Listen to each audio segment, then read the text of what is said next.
তুমি চোর ডাকাতকে ক্ষমতায় নিয়ে এসছো। তুমি কি করো?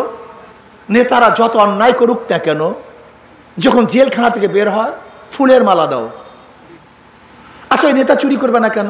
নেতা তো চিন্তা করছে আমি যতই অপকর্ম করি ফুলের মালা তো ঠিকই আছে। যদি নেতা অপকর্ম করার পরে জুতার মালা দিতে তার নেতার অপকর্ম করতো না।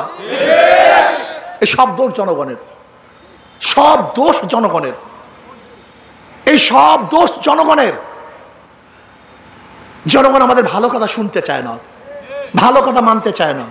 আমি প্রশ্ন করতে চাই, তেঁতুল গাছের থেকে কি মিষ্টি ফল আশা করা যায়? 2 নম্বর জমি থেকে 1 নম্বর ফসল হয়? 2 নম্বর উস্তাদের কাছে 1 নম্বর ছাত্র হয়? 2 নম্বর নেতার কাছে দেশ কোনোদিন 1 নম্বর হবে না, হতে পারে না। উদাহরণস্বরূপ একজনের নাম এ, একজনের নাম বি, একজনের নাম সি। এও চোর, বিও চোর, সিও চোর। ধরে নাও ক্ষমতা আছে এ, সে কি করবে? কথা বলেন। হটাও এ, আন্দোলন সংগ্রাম। বসাও বি, সে কি করবে? হটাও বি, বসাও সি, সে কি করবে? কারণটা কি? হ্যাঁ, নেতার পরিবর্তন হয়েছে, দলের পরিবর্তন হয়েছে, নীতি আদর্শের পরিবর্তন হয়নি। এদেশে তোমরা বহু শাসক দেখেছো, তোমরা আইয়ুব খানের শাসন দেখেছো, শেখ সাহেবের শাসন দেখেছো, জিয়াউর রহমান সাহেবের শাসন দেখেছো, সত্তার সাহেবের শাসন দেখেছো, এরশাদ সাহেবের শাসন দেখেছো, খালেদা জিয়ার শাসন দেখেছো, শেখ হাসিনার শাসন দেখেছো। লেকিন ভাগ্যের পরিবর্তন দেখো নাই। চুরি বন্ধ হয়নি, ধর্ষণ বন্ধ হয়নি, লুট বন্ধ হয়নি, ডাকাতি বন্ধ হয়নি, টাকা পাচার বন্ধ হয় নাই। যারা বারবার ফেল করেছে, বারবার। জিয়াউর রহমান সাহেব ভালো লোক ছিলেন, তাকে মহব্বত করে দেশের মানুষ বিএনপি ক্ষমতায় নিয়েছিল। তাকে মহব্বত করে 91-কে তার স্ত্রীকে প্রাইম মিনিস্টার বানিয়েছিল। ভেবেছিল মানুষ জিয়াউর রহমান সাহেব ভালো মানুষ, যদি তার স্ত্রী ক্ষমতায় যায়, বিএনপি ক্ষমতায় যায়, তাহলে আমরা শান্তি পাবো, মুক্তি পাবো। কিন্তু আমরা কি দেখলাম? 91 থেকে 96 পর্যন্ত দেশ দুর্নীতিতে 5 বার চ্যাম্পিয়নশিপ লাভ করছে। টানা টানা পত্রিকায় দেখেছেন, হ্যাট্রিক করেছে। ভেবেছিলাম 96 তার বিএনপি ক্ষমতায় নেব না। ওই যে শেখের কন্যা, শেখ সাহেবের কন্যাকে যদি ক্ষমতায় বসাই, মনস্কন্যা, তাহলে মনে হয় মানুষ শান্তি পাবে। বসালাম তাকে 96-তে। 2001-এর নির্বাচনে আবারও ফেল, জমনের ফেল করছে। 2001-এর নির্বাচনে আওয়ামী লীগ ক্ষমতা আসতে আবারও ভেবেছি একবার হয়তো ফেল করছে, বুঝে নাই। বিএনপিকে আবারও ক্ষমতায় আনি, আবারও ক্ষমতায় বসাই। 2001-এ আবারও বিএনপিকে ক্ষমতা বসালাম, কিন্তু কি দেখলাম? ডবল জিরো পেয়ে ফেল করছে। আন্দোলন সংগ্রাম, এইটা সেইটা, হরতাল অবরোধ, হটাও বিএনপি। আবারও বসালাম শেখ হাসিনাকে, কিন্তু কি দেখলাম? এই আন্দোলন সংগ্রাম। আবারও যদি আগামী নির্বাচনে যারা বারবার ফেল করছে তাদেরকে ক্ষমতায় আনো, তাহলে এবার ফার্স্ট ক্লাস ফার্স্ট পাবে, ঠিক না? আসতে কথা ঘটনা। যারা বিগত দিনে বারবার ফেল করছে তাদেরকে আবারও ক্ষমতা বসলে এবার পাস করবে, ফার্স্ট ক্লাস ফার্স্ট হবে না আবারও ফেল করবে? ফেল তো হয়েই গেছে, আসতে পারে নেই, এখনই ডাব্বা মারছে। কিন্তু ইসলামকে এখন আপনারা পরীক্ষা নেন নেই। এই জনগণ ইসলামের পরীক্ষা এখনো আমরা পরীক্ষা দিতে পারি নাই। আপনারা আমাদেরকে একটাবার পরীক্ষা করুন, একটাবার। 2 বার পরীক্ষা দেব না, শুধু একটাবার পরীক্ষা নেন। আমরা পরীক্ষা দেওয়ার জন্য প্রস্তুত। একটাবার, একটাবার, একটাবার ইসলামকে পরীক্ষা নেন। ইনশাআল্লাহ যদি ভালো রেজাল্ট করতে না পারি, আপনাদের কাছে ভোট নেওয়ার জন্য আর কোনোদিন আসবো না, কোনোদিন না। পরীক্ষা দেওয়ার জন্য আসবো না, দরকার নেই পরীক্ষা দেওয়ার। একটাবার পরীক্ষা নেওয়ার জন্য সবাই রাজি আছেন তো ইনশাআল্লাহ? দেখেন, আমি একটা সূক্ষ্ম কথা বলি, খুব সূক্ষ্ম কথা শোনেন। ওদের মার্কার মধ্যে ধোঁকাবাজি, ওদের মার্কার মধ্যে।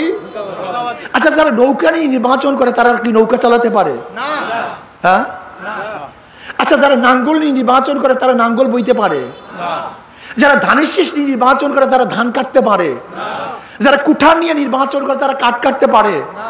যারা গরুর চাকা নিয়ে নির্বাচন করে তারা গরুর গাড়ি চালায়? এই সব প্রতীকগুলি গরিবদের। নৌকা কাদের প্রতীক? নাঙ্গল কাদের প্রতীক? ধানের শীষ কাদের প্রতীক? কুঠার কাদের প্রতীক? গরুর গাড়ি কাদের প্রতীক? সব মার্কা গরিবদের, কিন্তু একটাও গরিব না।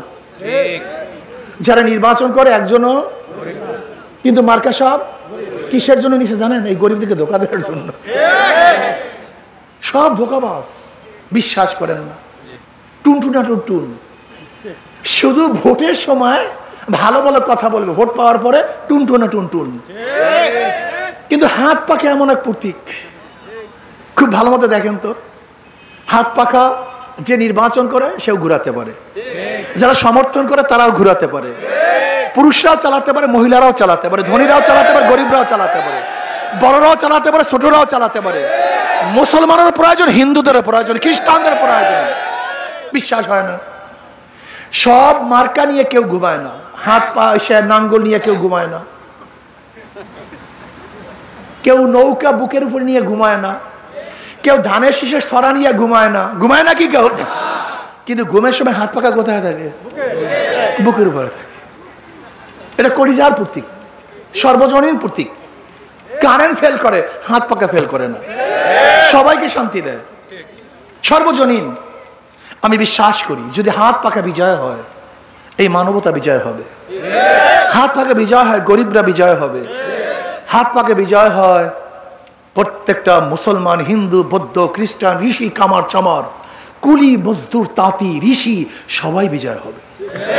এটা সর্বজনীন প্রতীক। ভাইও, জীবনভর বহুত মানুষের পিছনে হাঁটছেন, ঘুরছেন, একটা বার সবাই নামেন ঐক্যবদ্ধ ভাবে ইসলামের পক্ষে, হাত পাকার পক্ষে।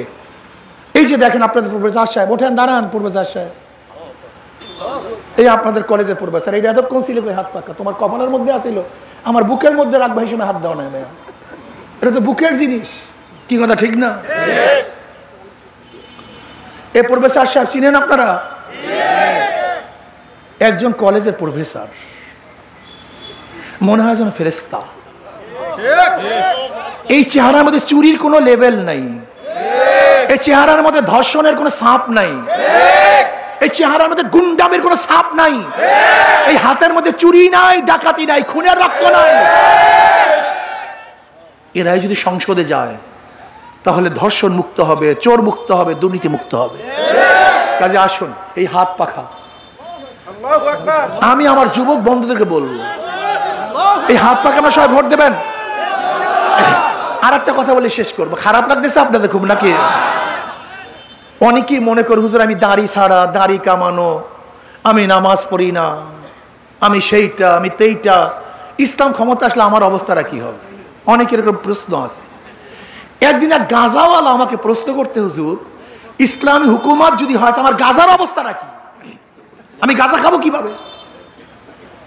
বেটায় নিশাগ্রস্ত বলতেই পারে।